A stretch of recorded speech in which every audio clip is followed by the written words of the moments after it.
ये सभी बातें इसी बात को प्रूव करती हैं कि हमारे अंदर एक शक्ति मौजूद है, अवचेतन मन की चमत्कारिक शक्तियाँ। डॉक्टर मर्फी कहते हैं कि आपके अवचेतन मन की शक्तियाँ अपार हैं। ये आपको प्रेरणा देता है, ये आपका मार्गदर्शन करता है। हमारा अवचेतन मन ही हमारी बॉडी को चलाता है।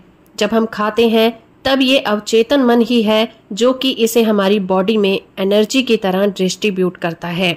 डॉक्टर मर्फी इस बात पर जोर देते हैं कि अवचेतन मन के पास रचनात्मक पावर होती है जो इन विचारों और विश्वासों पर रिएक्ट करता है, जिसका इस पर प्रभाव पड़ता है।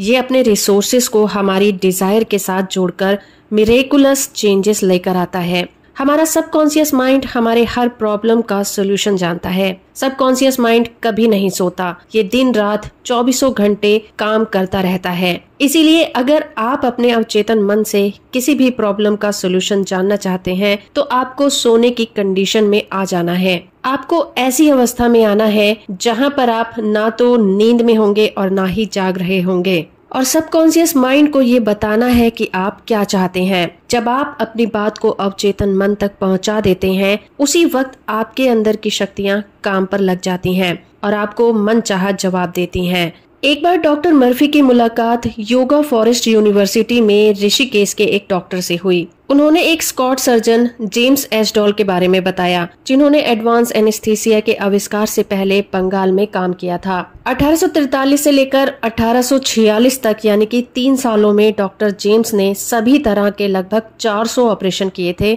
जिनमें कि अंग भंग, ट्यूमर को हटाना, आंख, नाक, कान और गले तक के ऑपरेशन शामिल थे। वे सभी ऑपरेशन मेंटल एनेस्थीसिया में किए गए थे। ऋषिकेश के उस डॉक्टर ने डॉक्टर मर्फी को बताया कि ऑपरेशन के बाद मरने वालों की जो संख्या थी वो बहुत कम थी, शायद 2 या फिर 3%। ऑपरेशन के दौरान रोगियों को दर्द नहीं हुआ और ना ही ऑपरेशन के दौरान डेथ हुई। डॉक्टर जेम्स ने बस इतना किया था कि जब रोगी सुषुप्त अवस्था में था तो उसके अवचेतन मन को ये विचार दिया कि ऑपरेशन के बाद वो पूरी तरह से ठीक हो जाएगा, उसे कोई भी इन्फेक्शन नहीं होगा।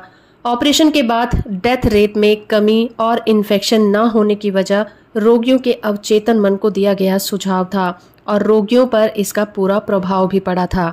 तो दोस्तों, इसे आप चमत्कार नहीं तो और क्या कहेंगे कि 150 साल पहले कैसे एक सर्जन ने बिना एनेस्थीसिया के इतने सारे मरीजों का ऑपरेशन कर दिया, सिर्फ अवचेतन मन की चमत्कारिक शक्तियों का उपयोग करके। क्या आपको हैरानी नहीं होती कि ऐसा कौन सा जादू है जिसकी पावर इतनी शक्तिशाली है?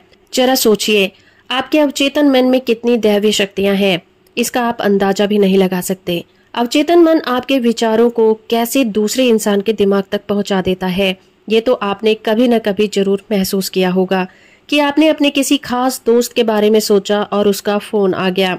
आपने पिज्जा खाने की इच्छा जाहिर की और किसी को बताया भी नहीं, लेकिन फिर भी किसी दोस्त या कुलीग के जरिए से आप तक पिज्जा पहुंच गया। अवचेतन मन के लिए टाइम और डिस्टेंस मायने नहीं रखते। जैसे ही आप उन चीजों की वाइब्रेशन को महसूस करते हैं, उसकी अलाइनमेंट में आते हैं, आपका अवचेतन मन उस चीज को आप तक पहुंचा देता है। आपको ये कभी नहीं सोचना कि चीजें कब और कैसे होंगी। ये काम आपके अवचेतन मन का है जो आपकी इच्छा आप तक पहुंचाने का जरिया बना ही लेगी। ये सभी बातें इसी बात को प्रूव करती हैं कि हमारे अंदर एक शक्ति मौजूद है। आपके अवचेतन मन की शक्तियां अपार हैं। अवचेतन मन एक किताब की तरह है। जो भी बातें, विचार या फिर इच्छाएं आप इस बुक में लिखते हैं, वो सभी परिस्थितियां, घटनाओं और दशाओं के आकार में आपके जीवन में होने लग जाती हैं। आप जो अंदर लिखते हैं वही बाहर एक्सपीरियंस के रूप में आपको देखने को मिल जाता है। डॉक्टर मर्फी का कहना है कि हमारे मन के 2 पहलू होते हैं, उद्देश्य सूचक और विषय सूचक, दृश्य और अदृश्य, विचार और आकार। आपका दिमाग आपके विचारों को लेता है और उसे साकार बनाकर आपको दे देता है, क्योंकि अवचेतन मन आर्ग्यूमेंट नहीं करता। ये वही करता है जो बात या इच्छा आप उस तक पहुंचा देते हैं। यही कारण है कि आप अपने विचारों से ही अपनी लाइफ को चला रहे हैं। जैसे आपके विचार होंगे उसी तरह की आपकी लाइफ भी होगी। विलियम जेम्स ने कहा है कि दुनिया को हिलाने की शक्ति आपके अवचेतन मन में है। जो कुछ भी आप अपने अवचेतन मन को कहते हैं, उसे पूरा करने के लिए आपका अवचेतन मन जमीन आसमान एक कर देता है। इसीलिए आपको हमेशा सही और पॉजिटिव विचार ही इसे देने चाहिए। आपके अवचेतन मन तक आपकी बातें पहुंचाने के लिए आपको हमेशा अवेयर रहना चाहिए। अगर एक बार आप अपने विचारों पर काबू पाना सीख गए तो आप अपने अवचेतन मन से वो सभी काम करवा पाएंगे जो आपने कभी सोचा भी नहीं होगा। ओशो का कहना है कि अगर हमें अपने विचारों पर काबू पाना है तो उसे रोकने की कोशिश कभी ना करें, क्योंकि आप अननेसेसरी विचारों को जितना रोकने की कोशिश करेंगे, विचार उतनी ही तेजी से आपके ऊपर हावी हो जाएंगे। आपको अपने विचारों को देखना सीखना होगा। जैसे ही आप अपने विचार को कॉन्शियसली देखना स्टार्ट करते हैं, आप देखेंगे कि आपके विचार वहीं पर रुक जाएंगे, जिसके बाद आप मनचाहे विचारों की सेल्फ टॉक शुरू कर सकते हैं। इस तरह की दिन में कई बार प्रैक्टिस करने से आप अपने दिमाग में आने वाले अनवांटेड विचारों पर काबू पा सकते हैं। जब हमारा कॉन्शियस माइंड और सबकॉन्शियस माइंड मिलकर तालमेल में काम करता है, तब हमें खुशियां मिलती हैं।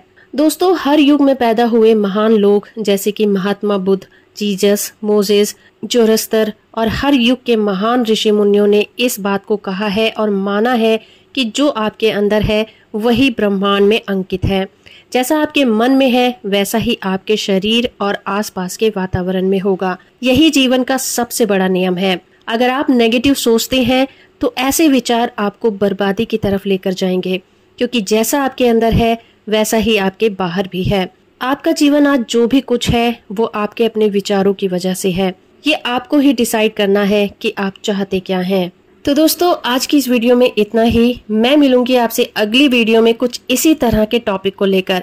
अगर ये वीडियो आपको इन्फॉर्मेटिव और अच्छी लगी है तो आप हमें कमेंट करके जरूर बताइए। वीडियो को लाइक और शेयर भी जरूर करिए और चैनल को सब्सक्राइब नहीं किया है तो वो भी कर लीजिए।